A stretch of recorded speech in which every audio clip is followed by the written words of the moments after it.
E aí, pessoal, vamos hoje para a nossa segunda aula de relações ecológicas, onde a gente vai falar das relações ecológicas interespecíficas, ou seja, as relações que acontecem entre espécies diferentes, tanto elas harmônicas como também as desarmônicas. Primeira delas, protocooperação, que também pode ser chamado de mutualismo facultativo. Vai ser positivo para ambas, tá? Por que eu coloquei aqui não é obrigatório? A gente vai ver que há uma diferença entre ela e o mutualismo em si. A protocooperação, ela vai ser uma relação onde um indivíduo ajuda o outro, é ideal que eles estejam juntos, é maravilhoso quando eles estejam juntos, mas eles não precisam do outro para sobreviver. É melhor juntos, mas se estiver separado também, ninguém vai morrer por isso. Por exemplo, né, esse pássaro paliteiro, ele fica tirando o resto de alimento dos dentes aqui desse réptil, o que ele faz com que ele se alimente, né? E o réptil, para ele, é muito positivo porque evita a cárie nos dentes dele, tá certo? Então, os dois se beneficiam, é muito bom. Mas o jacaré aqui provavelmente não vai morrer por causa disso. E o pássaro, se não tiver esse alimento, ele também pode se alimentar de outra coisa. Diferente do mutualismo em si, que vai ser positivo para ambas, uma ajuda a outra, mas se eles não estiverem juntos, os dois acabam morrendo. A gente vai ver isso em vários casos. Um muito importante são as bactérias que estão nos ruminantes, como no boi, por exemplo. Lá no estômago do boi, ele vai ter uma série de bactérias que vai auxiliar ele na quebra da celulose, já que o corpo dele em si não consegue fazer isso, tá certo? Se as bactérias não tiverem o boi, elas não conseguem viver. E se o boi não tiver essas bactérias, ele não consegue digerir o alimento, consequentemente, morre também. Inquilinismo, o nome já está dizendo, um inquilino. O que é que o inquilino? É uma pessoa que mora num local de outra pessoa, né? Ela vai ser positiva 0. Por quê? Porque ela é muito positiva para o inquilino, mas para o indivíduo que está recebendo aquele outro, para ela não vai fazer diferença nenhuma.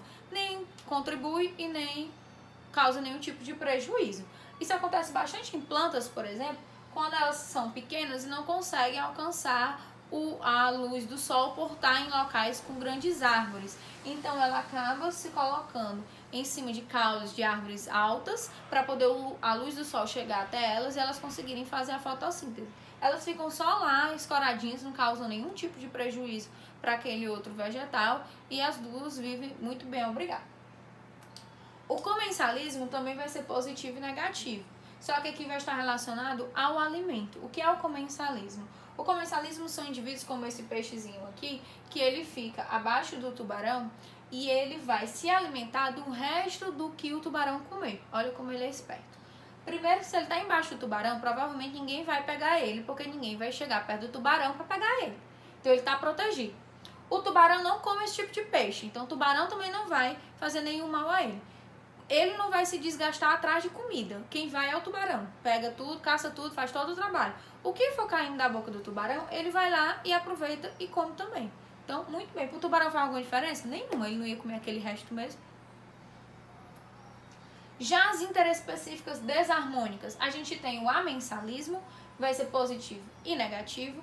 O amensalismo são substâncias que vão liberar, como aqui no caso das bactérias que estão nessa região, vão liberar substâncias tóxicas que vão favorecer o crescimento delas e desfavorecer o crescimento das outras que estão naquela região, tá certo? Competição, como a gente viu lá quando a gente estava vendo as intraespecíficas, a competição ela também existe aqui entre espécies diferentes, só não vai haver na questão reprodutiva, né, porque não faz sentido, mas por alimento, por espaço, tá? Isso vai acontecer bastante. E acontece quando? Quando essas espécies diferentes possuem nichos ecológicos muito próximos. Lembra que nicho ecológico tem a ver com o que é que o indivíduo se alimenta, que horas que ele se alimenta, onde ele vive, o que ele faz, toda a história de vida dele. Quando dois indivíduos têm nichos muito semelhantes, isso faz com que se crie uma competição entre eles, tá certo? Lembrando que é negativo para os dois. Predação. Predação tem um predador e a presa. É quando o indivíduo se alimenta do outro ou de parte dele, tá? Positivo para o predador, negativo para a presa. Parasitismo. Aqui eu queria que vocês prestassem atenção especial. Parasitismo é positivo, negativo. Positivo para o parasita, negativo para o hospedeiro, que é o indivíduo que está com parasita. O parasita ele tanto pode ser interno quanto também ele pode ser externo, tá certo? Os endoparasitas e os ectoparasitas. são indivíduos que vão se alimentar ou do que o hospedeiro se alimenta ou de parte do hospedeiro. Vamos supor, do que eu como ou do meu próprio sangue, tá certo?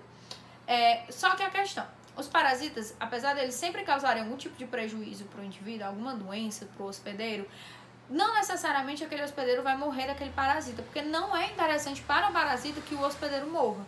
Porque se o hospedeiro morre, que é quem fornece toda a fonte de alimento dele, moradia, proteção e etc., ele vai morrer junto. Ou então ele vai embora, né? Que a gente vê muito isso quando alguém morre e tal, e começa todos os parasitas que tinham dentro do corpo e fora do corpo a se retirar, porque quem morreu foi a pessoa, não foi ele, vou embora, né? Mas provavelmente ele também vai morrer no caminho se ele não encontrar outro hospedeiro ali por perto, né? Mas, enfim, não vou falar mais disso.